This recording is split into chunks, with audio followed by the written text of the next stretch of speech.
शांति। ये महावाक्य प्यारे बाप दादा के अव्यक्त रूप से चले हुए महावाक्यों का रिवाइज्ड कोर्स है। मुरली की ओरिजिनल डेट है 30 नवंबर 2007। बाबा की मुरली का सार है सत्यता और पवित्रता की शक्ति को स्वरूप में लाते बालक और मालिकपन का बैलेंस रखो। आज सत बाप, सत शिक्षक, सतगुरु अपने चारों ओर के सत्यता स्वरूप, शक्ति स्वरूप बच्चों को देख रहे हैं, क्योंकि सत्यता की शक्ति सर्वश्रेष्ठ है।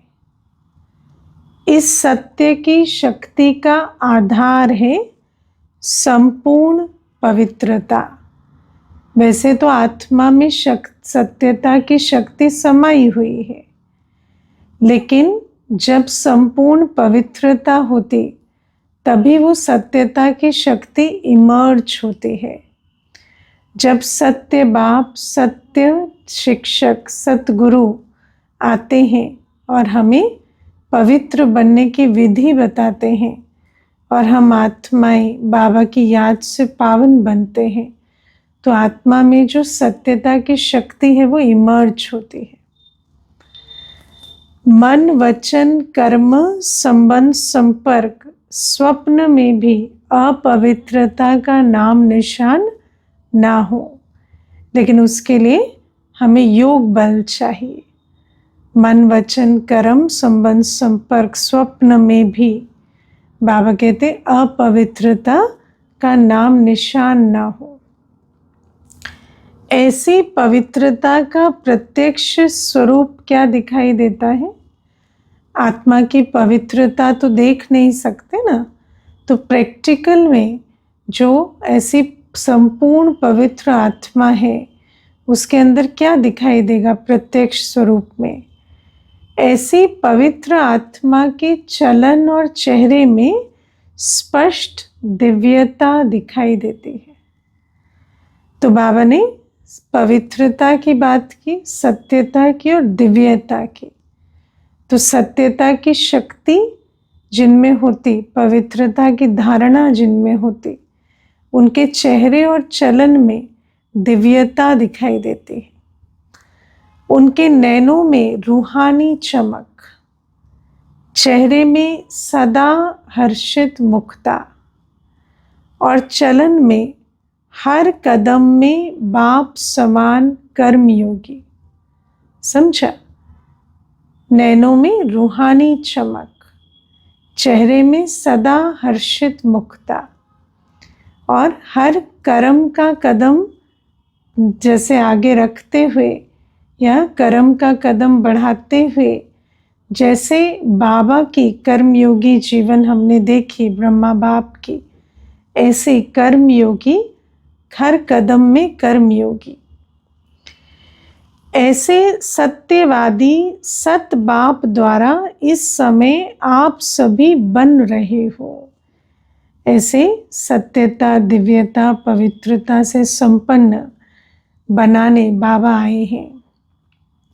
दुनिया में भी कई अपने को सत्यवादी कहते हैं, सच भी बोलते हैं, लेकिन संपूर्ण पवित्रता ही सच्ची सत्यता की शक्ति है ना। भले ही सत्यवादी अपने को कहें, झूठ ना भी बोले, लेकिन बाबा कहते ऐसे नहीं कि कोई संपूर्ण सत्यता की शक्ति है। जब तक विकर्म विनाश नहीं किए हैं, पवित्रता को धारण नहीं किया है, तब तक संपूर्ण सत्यता की शक्ति इमर्ज नहीं होती। जो इस समय इस संगम युग में आप सभी बन रहे हो, इस संगम युग की श्रेष्ठ प्राप्ति है सत्यता की शक्ति, पवित्रता की शक्ति, जिसकी प्राप्ति सतयुग में आप सभी ब्राह्मण सो देवता बन आत्मा और शरीर दोनों से पवित्र बनते हो। सारे सृष्टि चक्र में और कोई भी आत्मा और शरीर दोनों से पवित्र नहीं बनते हैं। बाबा कहते चाहे कोई धर्मात्माएं हो, महात्माएं हो, जन्म तो विकारों से होता है, लेकिन जब हम देव आत्मा हैं तो हमारा जन्म भी निर्विकारी होता है। शरीर से भी पवित्र है और आत्मा भी पवित्र।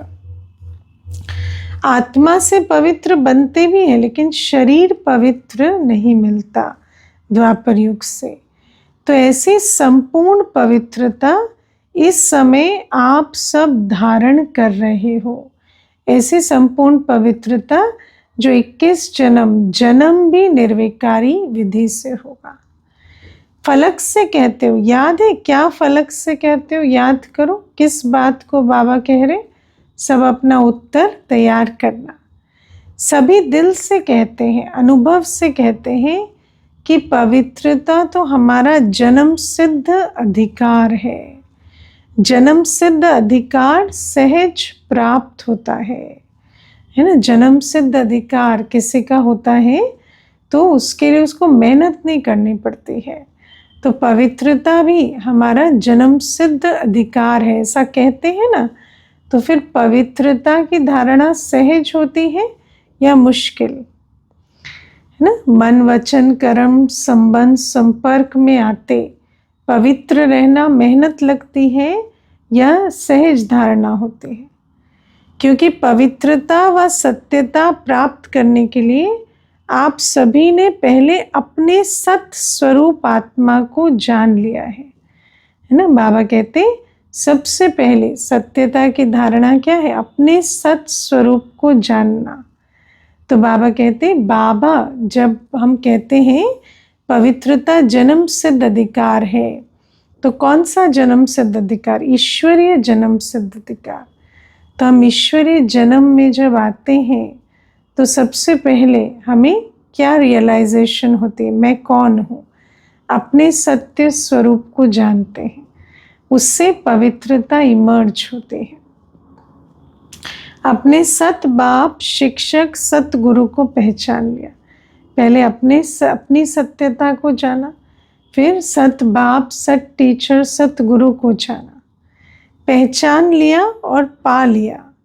जब तक कोई अपने सत स्वरूप व सत बाप को नहीं जानते तो संपूर्ण पवित्रता या सत्यता की शक्ति आ नहीं सकती, क्योंकि हमारा सत्य स्वरूप ही पवित्र स्वरूप है।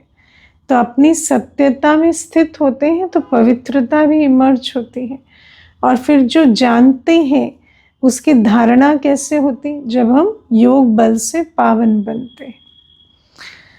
तो आप सभी सत्यता और पवित्रता की शक्ति के अनुभवी है ना, स्वरूप बने हैं।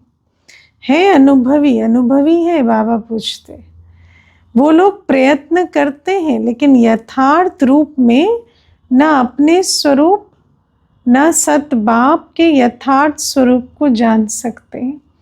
मनुष्य अपनी मेहनत से सत्य को नहीं जान सकता, ना अपनी मेहनत से पावन बन सकता, ना अपनी मेहनत से अपनी पवित्रता को रियलाइज कर सकता। इसीलिए तो बाबा ने कहा ना, पवित्रता ईश्वरीय जन्म सिद्ध अधिकार है। जब बाबा के बनते हैं तभी ये पवित्रता सत्यता की गिफ्ट मिलती है। वरना देखा जाए तो द्वापर युग से कितना पुरुषार्थ किया है कि हम अपने सत्य को जान जाए या पावन बन जाए, पर स्वयं नहीं बन सकते। और आप सबने इस समय के अनुभव द्वारा पवित्रता को ऐसे सहज अपनाया जो इस समय के प्राप्ति की प्रालब्ध देवताओं की पवित्रता नेचुरल है। बाबा कहते जब हम इस समय स्वयं को रियलाइज करते, बाप को पहचानते, बाप का बनते, तो ऐसे पवित्र बन जाते, इतने सहज पवित्र बन जाते जो ये संस्कार, और ऐसे पक्के पवित्र बनते जो ये संस्कार 21 जन्म तक प्रारब्ध के रूप में चलते। तो बाबा कहते ऐसी नेचुरल नेचर का अनुभव आप ही प्राप्त करते हो। तो चेक करो कि पवित्रता व सत्यता की शक्ति नेचुरल नेचर के रूप में बनी है ना? मेहनत करनी पड़ती है या नेचुरल नेचर? नेचुरल नेचर जो होती है वो सहज होती है, तो सहज धारणा है या मेहनत करनी पड़ती है? आप क्या समझते हो? जो समझते हैं कि पवित्रता तो हमारा जन्म सिद्ध अधिकार है, वो हाथ उठाओ, है ना? जन्म सिद्ध अधिकार माना जो सहज प्योरिटी के अनुभव में स्थित रहते हैं। जन्म सिद्ध अधिकार है कि मेहनत करनी पड़ती है? मेहनत करनी तो नहीं पड़ती है ना, सहज है ना, क्योंकि जन्म सिद्ध अधिकार तो सहज प्राप्त होता है, मेहनत नहीं करनी पड़ती। दुनिया वाले असंभव समझते हैं और आपने असंभव को संभव और सहज बना दिया। क्यों? क्योंकि असंभव को संभव बनाने वाला बाप ही जब हमारा हो गया तो असंभव तो हमारी डिक्शनरी में रहा ही नहीं ना, क्योंकि असंभव को सहज बनाने वाला बाबा ही मेरा है। जो नए नए बच्चे आए हैं, जो पहले बारी आए हैं, वो हाथ उठाओ। अच्छा, जो नए नए बच्चे हैं मुबारक हो नए पहली बार आने वालों को, क्योंकि बाप दादा कहते हैं कि भले लेट तो आए हो लेकिन टू लेट में नहीं आए हो। 2007 में भी बाबा कहते टू लेट नहीं हुआ है, तो टू लेट से पहले पहुंच गए, इसके बाबा मुबारक दे रहे। और नए बच्चे को बाप दादा का वरदान है कि लास्ट वाला भी फास्ट पुरुषार्थ कर फर्स्ट डिवीजन में आ सकते, है ना? बाबा कहते और वरदान जब बाप दादा देते हैं तो क्या करना होता है? उस वरदान को स्मृति में रख उसकी समर्थी में स्थित होना होता है कि बाबा ने मुझे वरदान दिया है कि मैं लास्ट सो फास्ट जाकर फर्स्ट डिवीजन में आ सकती हूँ। तो इसको स्मृति में रखेंगे और उस आधार से स्मृति को कृति में बदलेंगे तो फिर उसकी समर्थी को भी रियलाइज करेंगे। फर्स्ट नंबर नहीं लेकिन फर्स्ट डिवीजन में आ सकते हैं। तो नए बच्चों को इतनी हिम्मत है कि हम भले लास्ट में आए हैं पर इतना फास्ट जाए कि फर्स्ट डिवीजन में आ जाए। तो बाबा कहते हैं हाथ उठाओ जो फर्स्ट आएंगे, क्योंकि हिम्मते बच्चे मददे बाप है। बाबा कहते जो हिम्मत रखता है उसे मदद तो मिलती है, वो मंजिल पर पहुंचता है, लेकिन कौन है जो ऐसे हिम्मत रखने वाले हैं? यहाँ देखना टीवी में आपका हाथ दिखाई दे रहा है। बाबा कहते सारा रिकॉर्ड हो रहा है, तो हाथ उठाने वाले समझे कि हमारा जो है वो रिकॉर्ड हो रहा है। अच्छा, हिम्मत वाले हैं, मुबारक हो हिम्मत की। और हिम्मत है तो बाप की भी मदद है, लेकिन सर्व ब्राह्मण परिवार की भी शुभ भावना शुभ कामना आप सबके साथ है। जो हिम्मत दिखाते हैं तो सिर्फ बाप दादा की मदद नहीं, लेकिन ब्राह्मण परिवार की भी शुभ भावना शुभ कामना उनके साथ होती। शुभ भावना शुभ कामना बहुत सूक्ष्म होते हैं।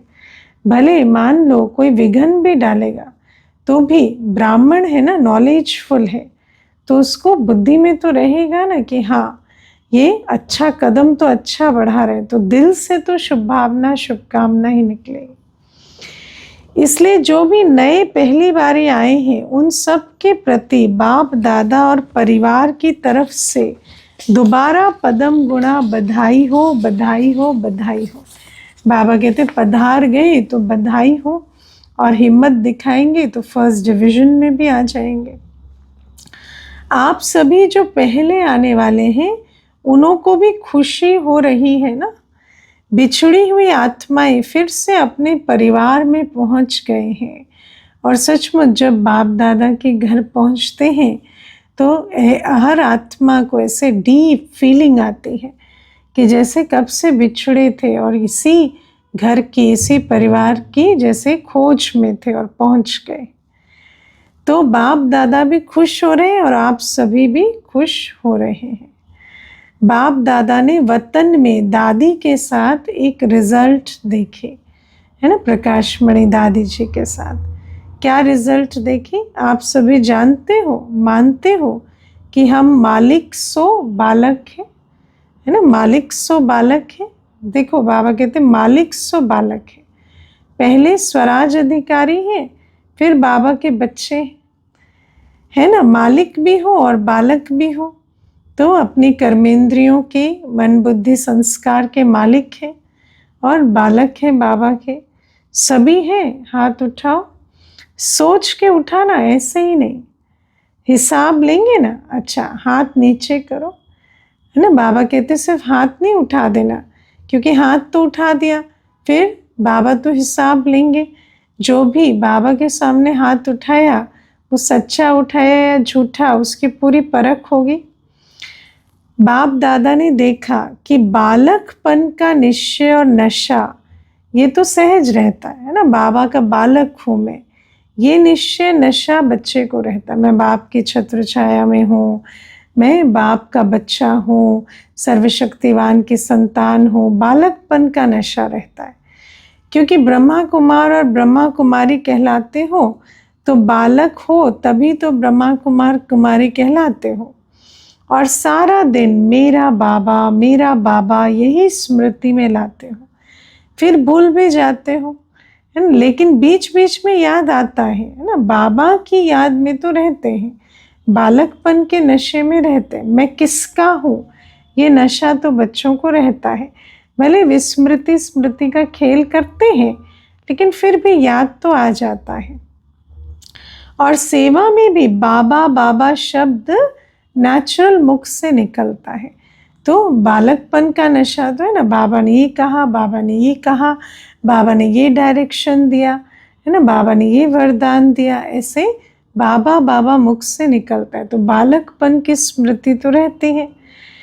अगर बाबा शब्द नहीं निकलता, किसी को ज्ञान सुनाते हैं, सेवा करते हैं, और बाबा बाबा मुख से नहीं निकलता, तो ज्ञान का कोई प्रभाव नहीं पड़ता, है ना। ये बाबा ने हमें बहुत सूक्ष्म नियम समझाया है कि अगर आत्मा का बुद्धि योग बाबा से नहीं जुड़ा, तो आत्मा को प्राप्ति नहीं होती। तो जो भी सेवा करते हो, भाषण करते हो, कोर्स कराते हो, भिन्न भिन्न टॉपिक पर करते हो, सच्ची सेवा का प्रत्यक्ष स्वरूप व प्रत्यक्ष प्रमाण यही है कि सुनने वाले भी अनुभव करें कि मैं भी बाबा का हूँ, है ना। सेवा का लक्ष्य क्या है? बाप का बनाना, यही तो लक्ष्य है ना। तो प्रत्यक्ष सेवा हुई, उसका प्रमाण क्या है कि जब बाबा बाबा कहते, हम जितने स्नेह से, जितनी धारणा से, जितने प्यार से, जितने दिल से बाबा बाबा कहते, उनको बाबा का परिचय या अपने बाबा के साथ अपने अनुभव सुनाते हैं, तो उनके अंदर भी अनुभूति आए कि मैं भी बाबा का हूँ, मैं भी बच्चा। तो बाबा कहते यही प्रत्यक्ष प्रमाण है, वरना सब सेवा जो है वो निष्फल हो गई। उनके मुख से भी बाबा बाबा शब्द निकले, कोई ताकत है ये नहीं, मेरा बाबा है ये निकले, वो भी बाबा कहे। अच्छा है ये नहीं, है ना। अब ये अच्छा है, ज्ञान अच्छा है, यहाँ की शिक्षा बहुत अच्छी, ये सेवा का प्रत्यक्ष प्रमाण है। आत्मा प्यार से मीठा बाबा, मेरा बाबा कहने लगे, ये है सेवा का प्रत्यक्ष प्रमाण। लेकिन मेरा बाबा अनुभव करे, इसको कहेंगे सेवा का प्रत्यक्ष फल। तो बालकपन का व नशा व निश्चय फिर भी अच्छा रहता है कंपैरिजन में। बाबा कहते बालकपन का निश्चय या नशा फिर भी बच्चों में अच्छा है, लेकिन मालिकपन का निश्चय और नशा नंबरवार रहता है। मालिक किसका हूँ मैं? कर्मेंद्रियों का, सूक्ष्म इंद्रियों का। वो निश्चय और नशा बाबा कहते नंबरवार है। बालकपन से मालिकपन का प्रैक्टिकल चलन और चेहरे से नशा कभी दिखाई देता है, कभी कम दिखाई देता है ना। बालकपन का तो दिखाई देता है, पर मालिकपन का निश्चय नशा कम दिखाई देता है। क्योंकि अभी भी ऐसी भाषा कहते हैं ना कि मैं अपने संकल्पों को मोड़ नहीं पा रहा, रोक नहीं पा रहा, मेरी फीलिंग्स ऐसी हो गई, है ना, या मुख से ऐसा निकल गया, तो वो जो स्वराज अधिकारी का नशा है वो अभी दिखाई नहीं देता। मैं जो चाहूँ वही सोचता हूँ, वही बोलता हूँ, वही करता हूँ, मेरी कथनी करनी एक समान है, ऐसे नशे से नहीं कह पाते। वास्तव में आप डबल मालिक हो, एक बाप के खजानों के मालिक हो, सभी मालिक हो ना खजानों के, तो एक ये भी मालिकपन का नशा है कि मैं बाप के सर्व खजानों का मालिक हूँ। बाप के पास जो भी खजाने हैं उसमें मैं मास्टर हूँ, उसमें मैं भी मालिक हूँ। और बाप ने सभी को एक जितना ही खजाना दिया है, लेकिन कई बार ये नशा नहीं रहता है तो बाबा को ही कह देते, बाबा है ना शांति दो, शक्ति दो, तो बाबा कहते कि मैं मालिक हूँ, अधिकारी हूँ, ये नशा नहीं रहता। तो बाबा कहते बाप ने भी सभी को एक जैसे खजाने दिए हैं, कोई को लाख दिया हो, कोई को 1000 दिया हो, ऐसा नहीं है। सभी को सब खजाने बेहद के दिए हैं, क्योंकि बाप के पास बेहद के खजाने हैं, कम नहीं। जिसके पास कम हो वो तो फिर भी थोड़ा हाथ रोक के दे। तो बाप दादा ने सभी को सर्व खजाने दिए हैं और एक जैसे एक जितने दिए हैं। और दूसरा, स्वराज्य के भी मालिक हो, इसलिए बाप दादा फलक से कहते कि मेरा एक एक बच्चा राजा बच्चा है। राजा किसका? अपने कर्मेंद्रियों का राजा है, सूक्ष्म इंद्रियों का राजा है। तो राजा बच्चे हो ना, प्रजा तो नहीं हो, है ना। प्रजा तो ऑर्डर पर चलती है, तो हम ऑर्डर से चलाने वाले हैं या ऑर्डर पर चलने वाले हैं? राजयोगी हो कि प्रजा योगी हो? राजयोगी हो ना। तो बाबा कहते तो स्वराज्य के मालिक हो। लेकिन बाप दादा ने दादी के साथ रिजल्ट देखा कि जितना नशा बालकपन का रहता है उतना मालिकपन का कम रहता है पर कम रहता है। क्यों? अगर स्वराज्य के मालिक का नशा सदा रहता तो ये जो बीच बीच में समस्याएं व विघ्न आते हैं वो आ नहीं सकते, क्योंकि समस्याएं या विघ्न मन बुद्धि के कमजोरी की निशानी है ना। मन जब कमजोर होता है, बुद्धि भटकती है, संस्कार जो चाहे इमर्ज नहीं करते, तभी तो हम विघ्न विनाशक नहीं, विघ्न स्वरूप बनते हैं। और जो स्वराज्य के नशे में होगा वो तो मन के संकल्पों को यूं मोड़ देगा, बुद्धि को बाबा पर एकाग्र कर कितनी भी शक्ति ले लेगा। तो बाबा कहते विघ्न तभी रहते हैं जब हम बाबा के साथ नहीं होते। और मन मना भव जो हो सके, जो बुद्धि योग बाबा से लगा सके, वो तो बाबा के साथ होगा, उसके लिए विघ्न जैसे है ही नहीं। तो बाबा कहते विघ्नों का अनुभव इसलिए होता है क्योंकि स्वराज्य अधिकारी नहीं। वैसे देखा जाता है तो समस्या व विघ्न आने का आधार विशेष मन है ना। कोई भी बात बाहर से अंदर आती है जब मन में उसके बारे में सोचते हैं, तो समस्या व विघ्न आने का आधार मन है। समस्या कमजोर मन की रचना है। कमजोर मन, कमजोर संकल्प ही समस्या को खींचते हैं। मन ही हलचल में आता है, इसलिए बाप दादा का महामंत्र भी है मन मना भव, है ना। और मन को अगर बाबा के पर एकाग्र कर लिया, मन को बाबा में लगा लिया, तो फिर मन मना भव के सामने कोई भी विघ्न आ नहीं सकता। तन मना भव, धन मना भव नहीं है, मन मना भव है। तो अगर स्वराज्य का मालिक है तो मन मालिक नहीं है, मन आपका कर्मचारी है, राजा नहीं है। तो स्वराज्य अधिकारी की निशानी क्या है? वो तो हमेशा मन मना भव रहेगा। राजा अर्थात अधिकारी, अधीन वाले को राजा नहीं कहा जाता है। तो रिजल्ट में क्या देखा कि मन का मालिक मैं, राज्य अधिकारी आत्मा हूं। ये स्मृति, ये आत्म स्थिति कम रहती है। इसीलिए मन का गीत गाते कि मन ऐसा भटक रहा है, मन में ये आ रहा है, मन में वो हो रहा है। लेकिन अगर ये याद रहे कि मैं मन का मालिक हूं, तो मेरे हिसाब से मन काम करेगा, तो फिर ये विघ्न जो दिखाई देते हैं विघ्न आएंगे ही नहीं।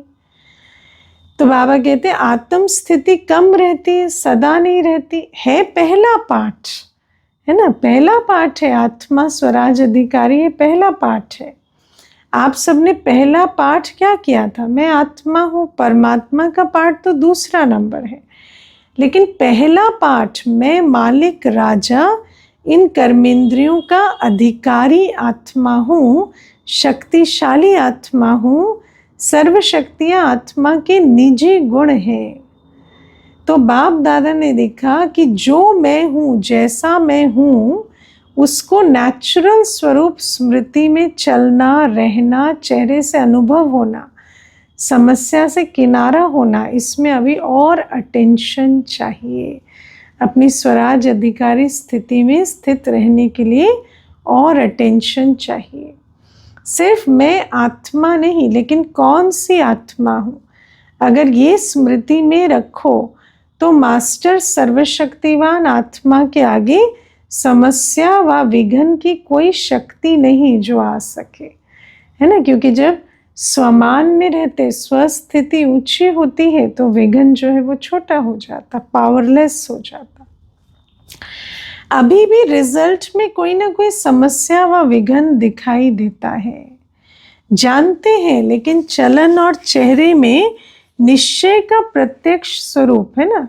जानते तो हैं, आत्मा का चैप्टर तो जानते हैं, लेकिन वो जो मैं स्वराज अधिकारी आत्मा हूँ, मैं कौन सी आत्मा हूँ, उस सीट पर सेट होकर कार्य करे, वो निश्चय और निश्चय का प्रैक्टिकल स्वरूप जो है वो और प्रत्यक्ष होना है। इसके लिए ये मालिकपन का नशा, इसको बार बार चेक करो, है ना, चेक करो और चेंज करो। जैसे ही देखते हो मालिकपन का नशा कम है, तो फिर से स्थिति में स्थित हो जाओ। सेकंड की बात है चेक करना, चेक करने में तो सेकंड लगता है ना। फिर चेंज करना है।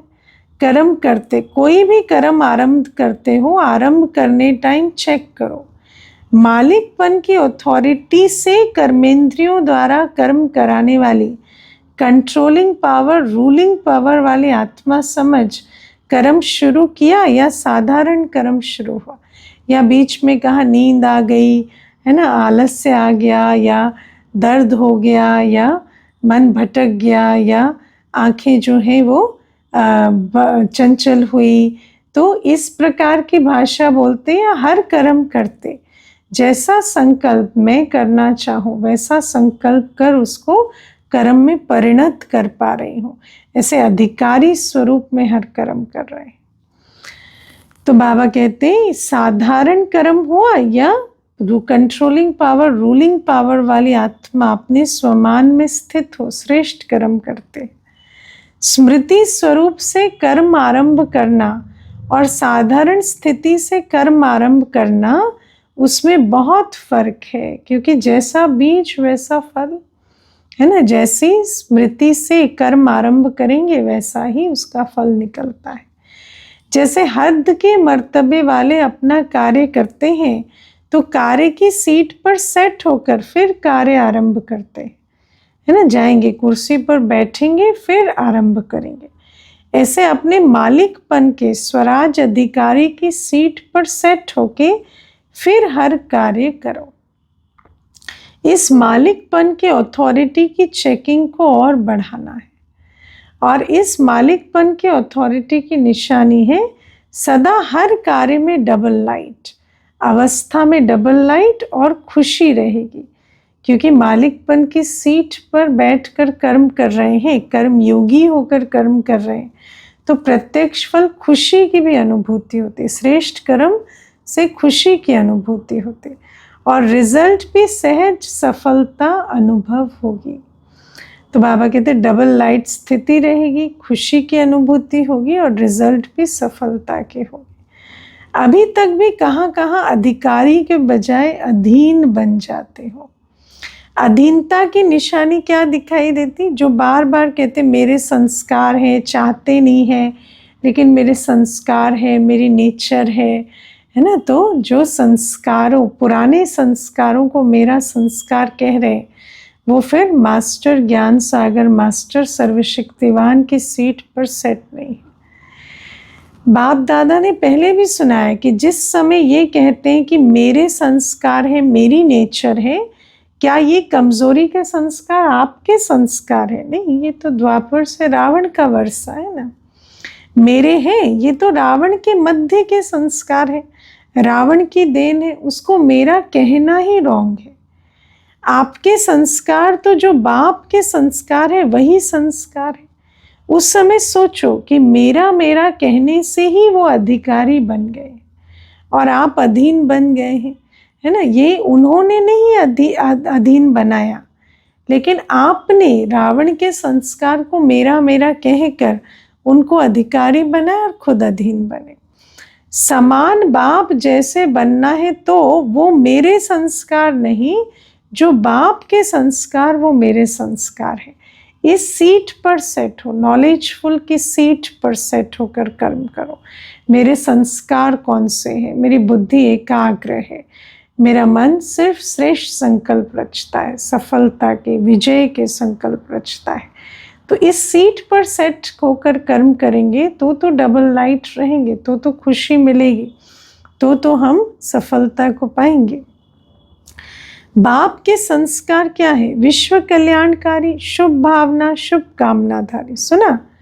हाँ, बाबा में भी तो मन बुद्धि संस्कार है ना, बाबा भी चैतन्य आत्मा है। तो बाप के संस्कार क्या है? विश्व कल्याणकारी, शुभ भावना, शुभ कामनाधारी। तो उस समय बाप के संस्कार सामने लाओ। लक्ष्य है बाप समान बनने का और लक्षण रहे हुए रावण के, तो मिक्स हो जाते हैं। कुछ अच्छे बाप के संस्कार, कुछ वो मेरे पास्ट के संस्कार, दोनों मिक्स रहते हैं ना, इसलिए खिटखिट होती रहती है। इसलिए फिर युद्ध की स्टेज बन जाती। खिटखिट होना माना युद्ध की स्टेज, योगी की स्टेज नहीं। और संस्कार बनते कैसे वो तो सभी जानते हैं ना। मन और बुद्धि के संकल्प और कार्य से संस्कार बनते। मन संकल्प रचता, बुद्धि निर्णय करती, कार्य होता और संस्कार बनता। पहले मन संकल्प करता, बुद्धि सहयोग देती और अच्छे व बुरे संस्कार बनते हैं। तो बाप दादा ने दादी के साथ साथ रिजल्ट में देखा कि मालिकपन का नेचुरल और नेचर का नशा रहे, वो बालकपन की भेंट में अभी भी कम है ना। मेरा बाबा तो पक्का हो गया है, मैं आत्मा पक्का नहीं हुआ है। इसलिए बाप दादा देखते हैं कि समाधान करने के लिए फिर युद्ध करने लग पड़ते हैं। है ब्राह्मण लेकिन बीच बीच में क्षत्रिय बन जाते हैं। तो क्षत्रिय नहीं बनना है, ब्राह्मण सो देवता बनना है, क्षत्रिय सो देवता नहीं है। क्षत्रिय बनने वाले तो बहुत आने वाले हैं, वो पीछे आने वाले। आप तो अधिकारी आत्मा है, आपको सूर्यवंशी में जाना है, चंद्रवंशी में जाना है ना। तो रिजल्ट सुना। इसलिए बार बार मैं कौन ये स्मृति में लाओ। है नहीं, है ही नहीं, है ना। मुझे तो ज्ञान है ही, स्मृति है ही नहीं। सब कुछ कॉन्शियसली करना है। बार बार मैं कौन इस स्मृति को लाओ, इमर्ज करो और स्थित हो जाओ, लेकिन स्मृति स्वरूप में लाओ। ठीक है ना। अच्छा, रिजल्ट भी सुनाई। अभी समस्या का नाम, विघ्न का नाम, हलचल का नाम, व्यर्थ संकल्प का नाम, व्यर्थ कर्म का नाम, व्यर्थ संबंध का नाम, व्यर्थ स्मृति का नाम समाप्त करो और कराओ, है ना। सिर्फ अपना नाम और बाबा को याद रखो। ठीक है ना। करेंगे, क्योंकि जिसको याद करेंगे उसको बल भरते। तो व्यर्थ को स्मृति में नहीं लाओ। करेंगे तो दृढ़ संकल्प का हाथ उठाओ, क्योंकि सारा जो मदार है वो बच्चों की हिम्मत पर है। बाबा युक्ति भी बताते हैं, शक्ति भी देते हैं, पर हिम्मतवान ही वो शक्ति लेते हैं। अगर करने का कदम नहीं बढ़ाते तो मदद कैसे मिलेगी। ये हाथ उठाना तो कॉमन हो गया, इसलिए हाथ नहीं उठवाते हैं। मन में दृढ़ संकल्प का हाथ उठाओ, शरीर का हाथ नहीं, वो तो बहुत देख लिया। जब सभी का मिलकर मन से दृढ़ संकल्प का हाथ उठेगा, तभी विश्व के कोने कोने में सभी का खुशी से हाथ उठेगा। हमारा सुख दाता, शांति दाता बाप आ गया, है ना। जब बच्चों की ऐसी बाप समान स्थिति होगी तो हर एक के दिल में बाबा बाबा, मेरा बाबा आ गया, मेरा सुख दाता शांति दाता आ गया, है ना। ढूंढ रहे पुकार रहे हैं, ऐसे स्वर बदल जाएगा, मेरा बाबा आ गया, ये स्वर गूंजेगा। बाप को प्रत्यक्ष करने का बीड़ा उठाया है ना, संगम युग में तो एक ही बीड़ा उठाया है, बाबा को प्रत्यक्ष करने का उठाया है पक्का। टीचर्स ने उठाया है, पांडवों ने उठाया है पक्का। अच्छा, डेट फिक्स की है। हाँ, कोई भी प्लान बनाते हैं तो डेट तो फिक्स करनी पड़ेगी ना। डेट नहीं फिक्स की, है ना। कितना टाइम चाहिए, 1 वर्ष चाहिए, 2 वर्ष चाहिए। हाँ, बाबा कहते हैं कब तक बाबा को प्रत्यक्ष करना है, डेट फिक्स की है। कितना वर्ष चाहिए, आज पूछना अपने आप से, कितने वर्ष चाहिए। बाप दादा ने कहा था हर एक अपने पुरुषार्थ की यथाशक्ति प्रमाण अपनी नेचुरल चलने की या उड़ने की विधि समान अपनी डेट संपन्न बनने की खुद ही फिक्स करो, है ना। बाबा कहते हैं बाबा फिक्स नहीं करेंगे, तो आप खुद ही अपनी चाल चलन देखो, अपनी गति देखो और फिर अपनी डेट फिक्स करो। बाप दादा तो कहेगा अभी करो, बाबा को पूछेंगे तो बाबा तो कब नहीं कहेगा ना, अब कहेगा। लेकिन यथाशक्ति और अपने पुरुषार्थ अनुसार अपनी डेट फिक्स करो और समय प्रति समय उसको चेक करो कि समय प्रमाण मनसा की स्टेज, वाचा की स्टेज, संबंध संपर्क की स्टेज में प्रोग्रेस हो रहा है। हाँ, नज़दीक जा रहे हैं मंजिल के, उस गति से जा रहे हैं कि समय प्रमाण पहुंच जाएंगे। अब अपने आप से पूछो, पता है कब तक पहुंचना है ना। अभी नहीं तो कभी नहीं है। तो आज अभी अपनी मनसा को देखो, वाचा को देखो, संबंध संपर्क की स्टेज को देखो और पूछो अभी शरीर छूट जाए तो क्या बनेंगे। क्योंकि डेट फिक्स करने से स्वतः ही अटेंशन जाता है। बाकी सभी की तरफ से, चारों ओर की तरफ से संदेश भी आए हैं, ईमेल भी आए हैं। तो बाप दादा के पास तो ईमेल जब तक पहुँचे उसके पहले ही पहुँच जाता है ना। वो तो कागज़ से या, है ना, इंटरनेट से बाद में आता। संकल्प करते ही बाप दादा को तो संकल्प मिल जाता है। दिल के संकल्प का ईमेल बहुत रफ्तार का होता है, वो पहले पहुँच जाता है। तो जिन्होंने भी याद प्यार समाचार अपनी स्थिति का, अपनी सेवा का भेजा है, उन सबको बाप दादा ने स्वीकार किया। याद प्यार सभी ने बहुत अच्छे उमंग उत्साह से भी भेजी है। तो बाप दादा भेजते, हाँ, बाबा आते हैं, बाबा मिलन होता है, तो अपने याद प्यार दिल के उद्गार भेजते हैं बाबा के पास। हाँ, पूछना भेजते हैं। बाप दादा जो ये इतने प्यार से स्वीकार करने की मुरली चलाते हैं, तो खुशी होती है कि मैंने जो भेजा था बाबा को स्वीकार हुआ। तो बाप दादा उन सभी को देश विदेश चाहे देश सभी को रिटर्न में याद प्यार और दिल की दुआओं सहित प्यार और शक्ति की सकाश भी दे रहे हैं। अच्छा, सब कुछ सुना, जैसे सुनना सहज लगता है ना, ऐसे सुनने से परे स्वीट साइलेंस की स्थिति भी जब चाहो, जितना समय चाहो उतना समय मालिक होके, पहले विशेष है मन के मालिक, इसलिए कहा जाता है मन जीते जगत जीत, है ना। तो मन इतना अचल अडोल हो, इतना मन मनाभव का अभ्यास किया हो कि जब चाहो, जितने समय चाहो, उतना स्वीट साइलेंस में बाबा की याद में मन को स्थित कर सको। तो अभी सुना देखा, आत्मा राजा बन मन बुद्धि संस्कार को अपने कंट्रोल में कर सकते हो। मन बुद्धि संस्कार तीनों के मालिक, तीनों को मालिक बन ऑर्डर करो। स्वीट साइलेंस तो अनुभव करो, और ऑर्डर करने से, अधिकारी बनने से तीनों ही ऑर्डर में रहते हैं, है ना। हम ऑर्डर करते ही ये चेक करो, और ऑर्डर प्रमाण वो चलते हैं। संस्कार तो नहीं खींचते पुराने, बुद्धि तो नहीं भटकती, मन हलचल में तो नहीं आता। अभी अभी अधिकारी की स्टेज पर स्थित हो जाओ, बाप दादा ने ड्रिल कराई।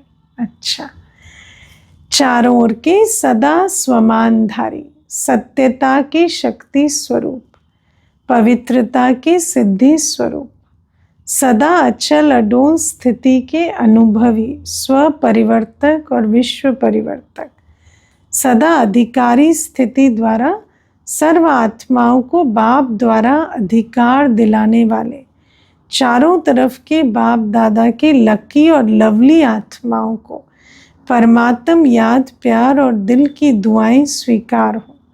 और बाप दादा का मीठे मीठे बच्चों को नमस्ते। ऐसे मीठे प्यारे बाप दादा को भी हम बच्चों का याद, प्यार, गुड मॉर्निंग और नमस्ते। ओम शांति। वरदान है, स्वयं को स्वयं ही परिवर्तन कर विश्व के आधार मूर्त बनने वाले श्रेष्ठ पद के अधिकारी भव। बाबा कहते श्रेष्ठ पद पाने के लिए बाप दादा की यही शिक्षा है कि बच्चे स्वयं को बदलो। जैसे आज बाबा कहते हैं स्वयं की डेट स्वयं फिक्स करो, ऐसे बाबा कहते स्वयं को बदलो। स्वयं को बदलने के बजाय परिस्थितियों को व अन्य आत्माओं का बदलने का सोचते हो या संकल्प आता है कि ये सैल्वेशन मिले, है ना, ये सुविधा मिल जाए, ये बदल जाए, ये परिस्थिति बदल जाए, सहयोग व सहारा मिले तो हम परिवर्तन हो, कंडीशन रखते है ना, कि ये सैल्वेशन मिले, ये सहयोग मिले, ये सहारा मिले तो हम परिवर्तन हो। ऐसे किसी भी आधार पर परिवर्तन होने वाले की प्रारब्ध भी आधार पर ही रहेगी, क्योंकि जितनों का आधार लेंगे उतना जमा का खाता शेयर्स में बढ़ जाएगा। उनका, आपका जमा का खाता कहाँ गया, उनका बढ़ा। इसलिए सदा लक्ष्य रखो कि स्वयं को परिवर्तन होना है। हे अर्जुन बनो, है ना, मैं स्वयं विश्व का आधार मूर्त हूँ, मैं आधार बनूं, मैं किसी के आधार से परिवर्तन ना हो, मैं बाबा की श्रीमत से, योग के बल से परिवर्तन हो, अन्यों को सहारा बनो, अन्यों को सहयोग दो। स्लोगन है, संगठन में उमंग, उत्साह और श्रेष्ठ संकल्प से सफलता हुई पड़ी है ना। संगठन में जब एक दो को देखते हैं तो उमंग, उत्साह या फिर श्रेष्ठ संकल्प कभी ढीला भी हो जाता है, या कभी कभी उनके आधार से तेज चलता है फिर ढीला हो जाता है। लेकिन संगठन में रहते जो एक बाप को देखकर चलते हैं और अनन्य आत्माओं को, मम्मा बाबा को देखते हैं, वो उनका उमंग उत्साह सदैव तीखा रहता है और उनके संकल्प भी श्रेष्ठ रहते हैं। वो हमेशा ये सोचते जो बाबा का संकल्प सो मेरा, जो जैसे बाबा चले वैसे मैं चलो। तो ऐसों की सफलता हुई पड़ी है। अव्यक्त इशारे, अशरीरी व विदेही स्थिति का अभ्यास बढ़ाओ। आज के पॉइंट, जैसे कोई कमज़ोर होता है तो उनको शक्ति भरने के लिए ग्लूकोज चढ़ाते हैं। ऐसे जब आप अपने को शरीर से परे अशरीरी आत्मा समझते हो तो ये साक्षीपन की अवस्था शक्ति भरने का काम करती है ना। जैसे ये ग्लूकोज चढ़ा, अशरीरी स्थिति में जितने समय स्थित रहे आत्मा को ग्लूकोज चढ़ा, और जितना समय साक्षी अवस्था की स्थिति रहती है उतना ही बाप साथी भी याद रहता है, अर्थात साथ रहता है। अच्छा, आज रविवार का विशेष प्रोग्राम रहेगा 6:45 से योग, सभी योग में उपस्थित होंगे। 7:30 से मुरली का मनन चिंतन और 8:20 पर संगठन में प्यारे बाप दादा को बड़े प्यार से भोग स्वीकार कराएंगे। ओम शांति।